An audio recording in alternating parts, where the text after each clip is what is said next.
Alright, so I'm going to complain a little bit because I was recording outside the window. And depending on this, I might... Yeah, anyways. So I was talking about DraGwen when the... let's go ahead and roll up more of the windows. The back windows are still open, Kiko. You probably see a little bit more of the dog jumping back and forth behind. Let's see how much of that other video was kept, but it stopped in the middle. So I'll anyways get talking about this. I'll probably cut up if it had the early explanation of role-playing and stuff like that. But anyways, let's just focus on DraGwen then. So basically, DraGwen is science fiction fantasy, kind of like the old books of Edgar Rice Burroughs. I love Edgar Rice Burroughs. He's the guy that got me into writing. He's the guy that got me into reading. I love his works. I love his books. Anyways, so basically, it's a science fiction fantasy because in this Earth, in the future, not too far from now, or far from now, depending on because no one rightly knows, because dates roll over and stuff, and there's we just have the new, and then there's before. Basically, how we have BCE and AD, they're going to have before this and then after this. I'm still trying to figure out what they're going to call. I've called it the merging, but I think I might want to come up with a better name than the merging. At least for because AM after merging, BM before merging. I'll come up with a better name. I might even use Latin or German, whatever. I'll come up with a better name. But basically, what happened in the far future from now, where there are lasers, there are robots, there are AIs, there are and then there's also places where there are tech. Because look at now, there's still massive. I'm in a massive area where there's not a lot of technology. In fact, some people still use the old plows. Not they have the old pole plows, but they don't still use the what's it called? The horses or the donkeys on them. But anyways, they still have that stuff. So anyways, so there's still less scientific areas. I'm getting drawn off. I do that very easily. Tangents. I gotta do a video with Ben of him and I asking questions on each other. But basically, I'm gonna put this back to cruise control.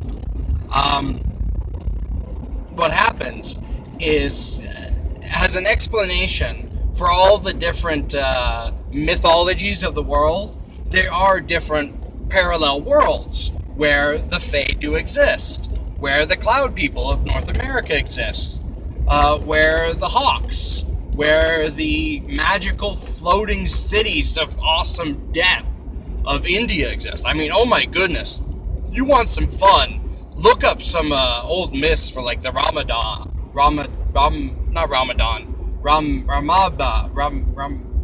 I can't speak Hindi, I apologize. Anyway, I've got some of those, and I kind of want to read them, but I gotta look up some Hindi words before I try and read those. I'm reading Gilgamesh, but I looked up how to pronounce those. All right, slow down, I'm in the sand dunes. So anyways, the reason why all those worlds, yeah, it's a hot day out. It's a hot day of 50. He's shirtless too. Well, she's shirtless as well. Anyways, they got a random medicine ball out here. To explain basically all these mythologies and stuff, they're real. It's just where they're at, it presses against our world. Kind of and they, it presses against, it's like a bunch of bubbles.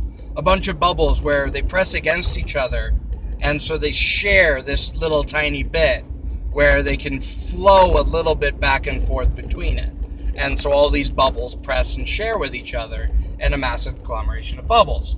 Basically, what happens, though, in the merging is the bubbles popped. But the problem is when the bubbles pop, they didn't pop, they shoot together, like you could sometimes get with a soap bubble. Sometimes soap bubbles will merge together. And this was a big merging where they all just slid together. Now, one of the things, though, when they slid together, is they displaced each other. So kind of like how the sand dunes in St. Anthony look like they were just suddenly dumped here in the middle of a giant sagebrush desert. So you got sagebrush, a highland sagebrush desert, and then suddenly, boom, a huge swath of sand in a massy sandy desert.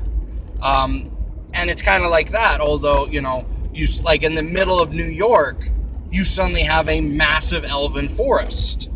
In the middle of Detroit is a huge cloud city that suddenly appears and is full of the raging cloudmen. And the rage and cloudmen are not. They're morally ambiguous. I would call them morally ambiguous, not good. They're not heroes. They're morally ambiguous people. Their morals are not our morals. But anyways, so you have that. So like London is split in two, where it's the wizard, where it's basically become the mages and the wizards, and then the other part of London, like smack crushed into the middle, and the two cultures have merged over time.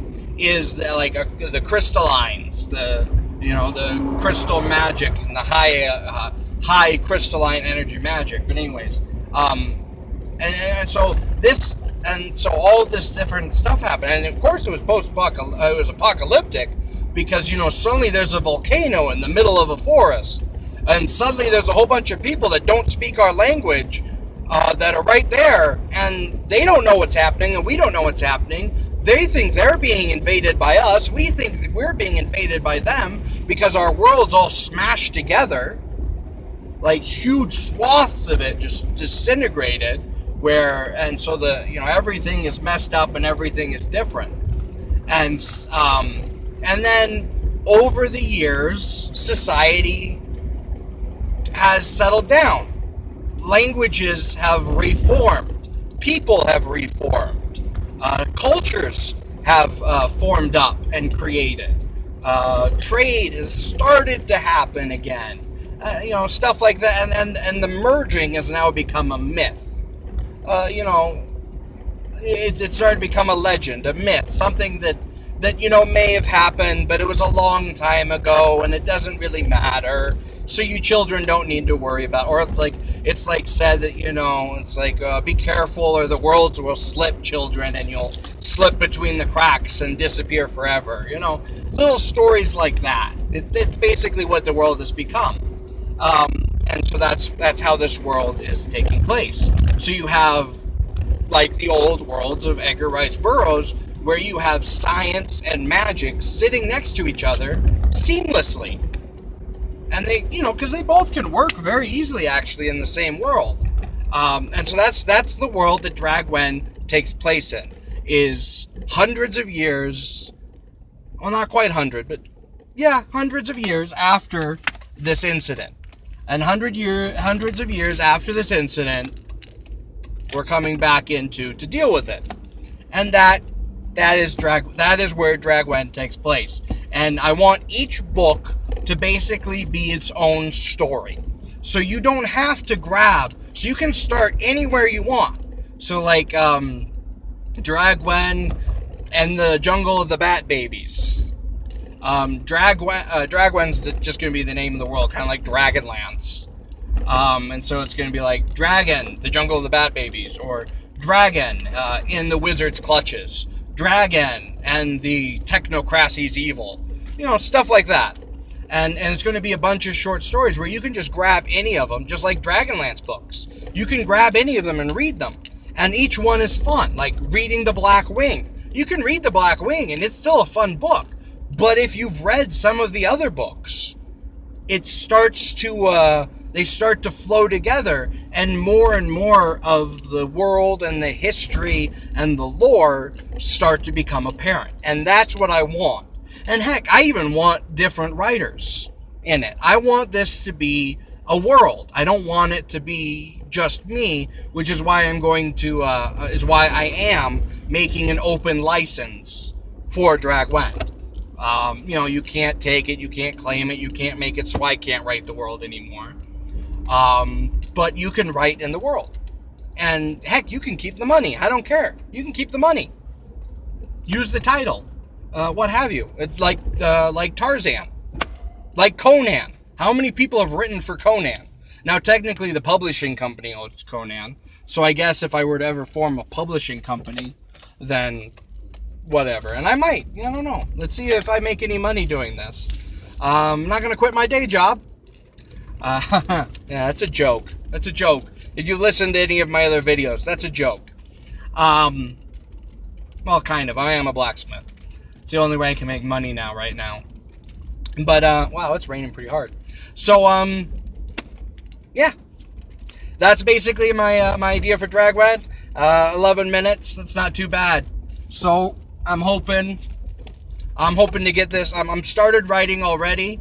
I want to get some short stories out first, just to proof of concept and get it down. Start with short stories, get this sucker down, get it out there, and you're going to start getting more content, not just the models, which I'm using to help me think, and plus they're just fun to make. I got to slow down to 20 because I'm going through a school zone.